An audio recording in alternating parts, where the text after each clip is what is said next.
Bom dia, igreja. Feliz sábado a todos. Quero aqui expressar a nossa alegria, em nome da EDMC, de estarmos aqui inaugurando nossos trabalhos no ano de 2022 aqui na Igreja do Parque Piauí. E pedir que os irmãos desde já orem por nós. Esse ministério é um ministério muito importante na igreja, Mordomia Cristã, onde a gente está aqui, creiamos que movido pelo Espírito Santo para levar essa mensagem aos irmãos. E a quem quiser ser também mordomo de Cristo, Nós precisamos, cada dia mais, nesses momentos que estão se aproximando, que a nossa fidelidade fale muito mais alto em tudo que nós vamos fazer na nossa vida. Nós precisamos mostrar, não só com palavras, mas com ações, para as pessoas que estão aqui ao nosso redor, as pessoas que têm contato conosco diariamente, durante a semana, que nós somos filhos de Deus e mordomos de Cristo. Então, nós vamos falar um pouco sobre sermos mordomos nesse tempo que estamos vivendo, que é o tempo do fim, Queria que você localizasse na sua Bíblia o Evangelho de Mateus, capítulo 24, verso 14.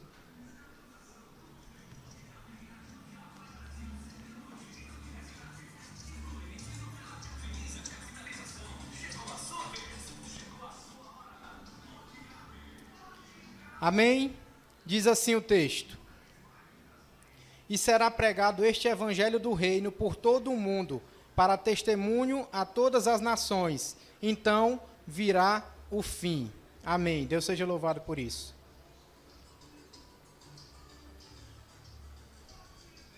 Pode passar?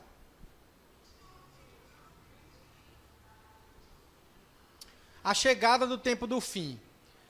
Nós vemos muito falar nisso, que nós estamos no tempo do fim, que é chegada a hora que o Senhor está prestes a voltar a este mundo, mas muitas pessoas ainda não entendem o que é o tempo do fim.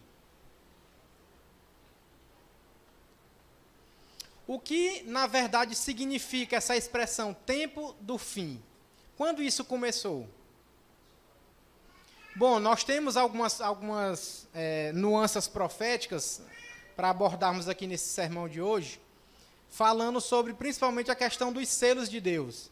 Quando os selos foram abertos, e nós temos a especificação do sexto selo, que inaugura o tempo do fim, porque nesse sexto selo, ele é marcado por 4 eventos sucessivos, que deveriam acontecer nessa história, já na era pós-Cristo, que ele marcaria o início do tempo do fim. Quais são esses eventos? O primeiro deles, um grande terremoto, nós temos já a notícia de que aconteceu em Portugal, o escurecimento do sol e a lua vermelha como sangue, que aconteceram no mesmo dia, um pela manhã e o outro à noite, e a chuva de estrelas, que são os meteoritos. Todos esses 4 eventos já aconteceram e, coincidentemente, não pense que é coincidência, mas eles aconteceram antes de 1844. Nós vamos ver já por que isso. O remanescente do tempo do fim. Deixa eu dizer uma coisa para você, meu querido irmão, minha querida irmã. Eu e você estamos sendo chamados para ser esse remanescente de Deus. Aquele povo que vai restaurar brechas, vai reparar veredas, aquele povo que vai trazer à tona as verdades que foram deitadas por terra no tempo da Idade das Trevas, como o Manel já falou aqui na palestra dele. E esse período, ele é marcado principalmente, a Idade das Trevas, como um período em que a igreja ficou no deserto. A igreja que teve que ficar oculta por um tempo, fugindo das perseguições que Satanás operou através da Igreja Católica Romana, Apostólica Romana, E no capítulo 12 de Apocalipse, a gente vê a narrativa de como Satanás não pôde vencer Cristo, e agora ele vem para lutar contra os seus remanescentes, que são o quê? Aqueles que guardam os mandamentos de Deus e têm o testemunho de Jesus Cristo, que é o espírito de profecia. Dentre esses mártires que ficaram na história, nós temos também um povo chamado os povos valdenses, os huguenotes, os albigenses e outros nomes também que nós podemos citar como Lutero, John Hus, Jerônimo, Wycliffe, que foram marcos de pessoas que realmente lutaram para reformar tudo que a Igreja Católica Apostólica Romana estava destruindo naquela época. Eles estavam tirando as Bíblias das mãos das pessoas, e as poucas Bíblias que tinham eram numa língua morta, que era o latim. Então, pouquíssimas pessoas tinham acesso à palavra de Deus, o que mergulhou o mundo naquela época a uma grande treva.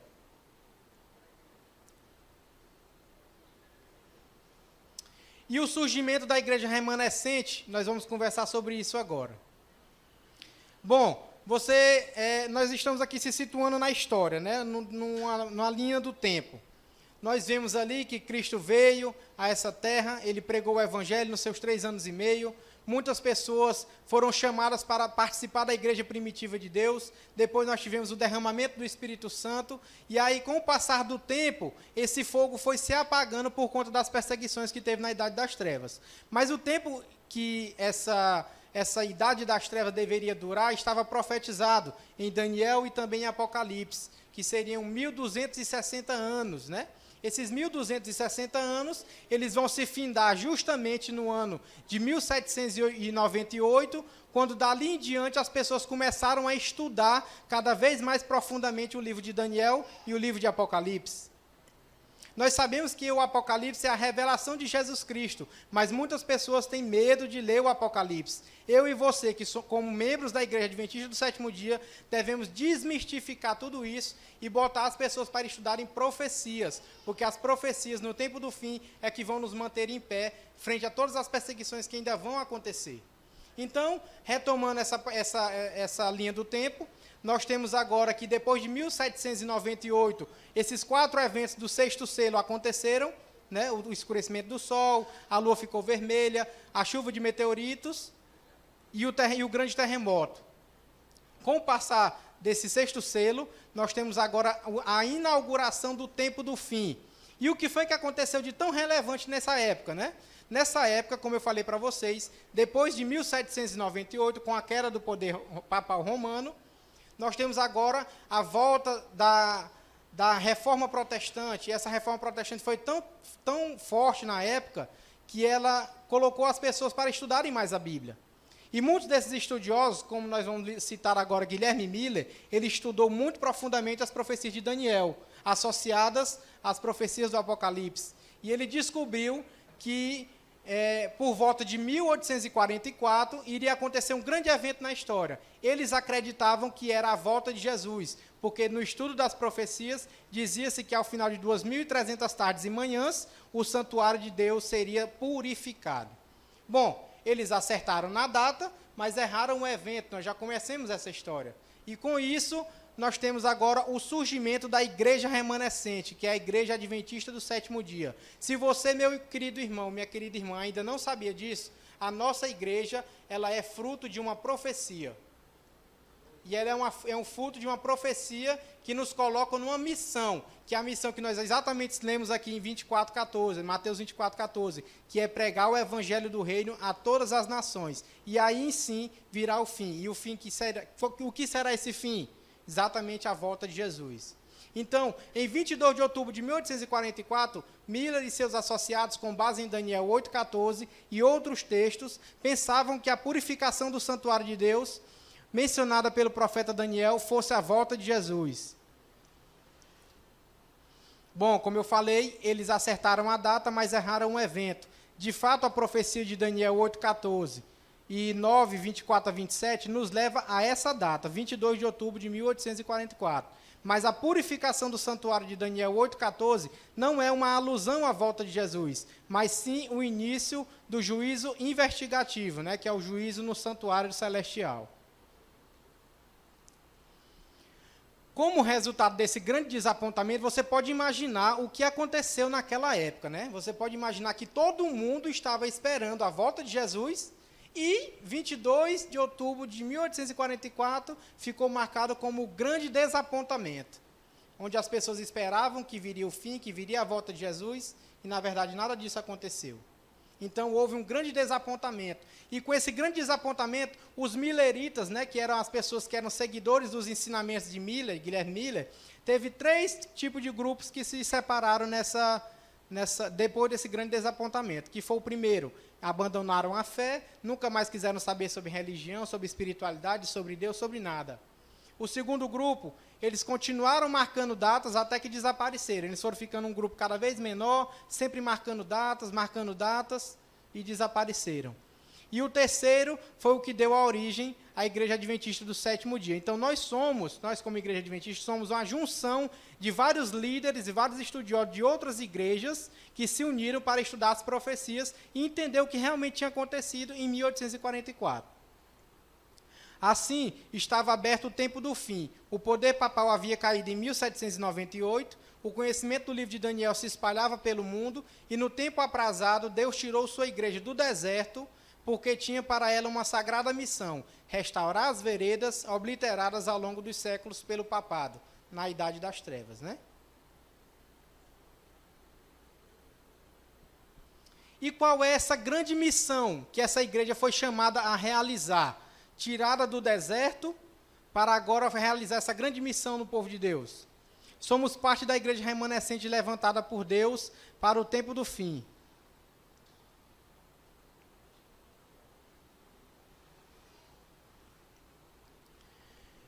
Para nós desempenharmos essa grande missão, que é pregar esse evangelho eterno a todas as nações e apressar a volta de Jesus, eu e você não só podemos aguardar, mas como podemos apressar a volta de Jesus. E aí você me pergunta, Pedro, como nós podemos fazer isso? Nós temos a entrega do nosso tempo. Nós vamos falar aqui sobre algumas entregas, do que nós precisamos nos relacionar com Deus para podermos sermos habilitados a cumprir essa verdadeira e última missão. A entrega do nosso tempo. Sabia que Jesus Cristo ele só chamou pessoas ocupadas?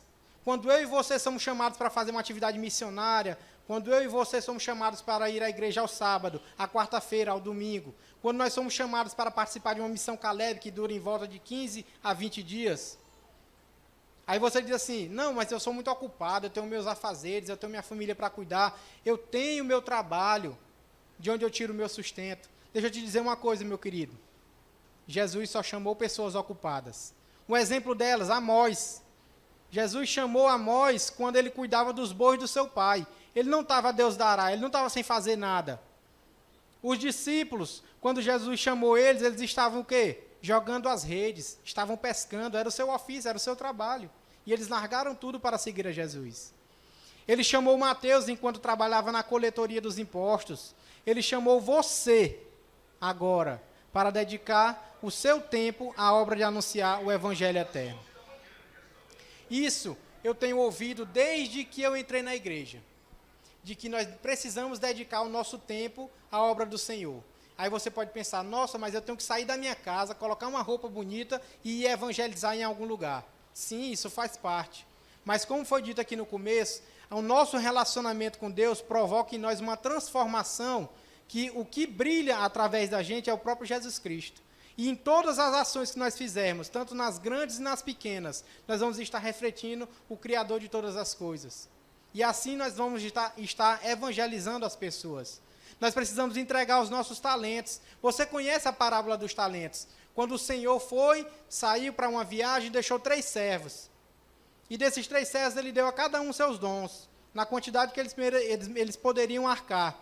Um com 10, outro com 5 e outro com 1. Ou seja, pelo menos um dom você tem. E aqui nós podemos conversar sobre como você descobrir seus talentos, como você empregar os seus talentos na obra do Senhor. Às vezes, num aperto de mão, num sorriso que você dá para alguém, num bom dia, quando você ajuda um necessitado na rua, você mostra para outras pessoas que você tem Cristo no seu coração. Não precisa ser como nós que estamos aqui sendo chamados para estar num púlpito pregando dentro de uma igreja. Mas nós somos chamados para sermos discípulos aí fora também. Mateus 25, 28 nos ensina que se nós não usarmos os talentos que Deus nos dá, eles serão tirados de nós. Aquele que enterrou o seu talento, ele foi tirado para dar àquele que tinha muitos, porque ele fez prosperar os talentos de Deus. Ele fez a obra do Senhor e fez com que aquilo ali prosperasse na vida de outras pessoas também. Existem aqui 3 maneiras que você pode descobrir quais são os dons que você tem para empregar na obra do Senhor. A primeira, procure saber mais sobre os dons espirituais de forma geral. Quais são os dons espirituais que foram distribuídos na igreja pelo Espírito Santo. Tente descobrir os seus dons específicos, aquilo que você acha que você faz bem, ou que as pessoas comentam que você, rapaz, tu é bom em fazer isso. Procure adaptar aquilo para a pregação do Evangelho. E, finalmente, coloque em prática o conhecimento que você tem sobre os dons espirituais. E, finalmente, nós estamos aqui diante da entrega dos nossos recursos. Esse é um tema delicado de se falar, né, Manuel? É um tema delicado, falar dos nossos recursos, porque, como o pastor falou, se a gente não tiver no nosso coração que nós somos mordomos de Deus e que tudo que nós temos é nos dado por Ele, nós não vamos ter disponibilidade para ceder de volta isso, para doar, para restituir, para devolver, como é o caso dos dízimos. E se nós não fizermos essas abnegações em prol do reino de Deus, olha o que a Ellen White fala sobre as riquezas acumuladas.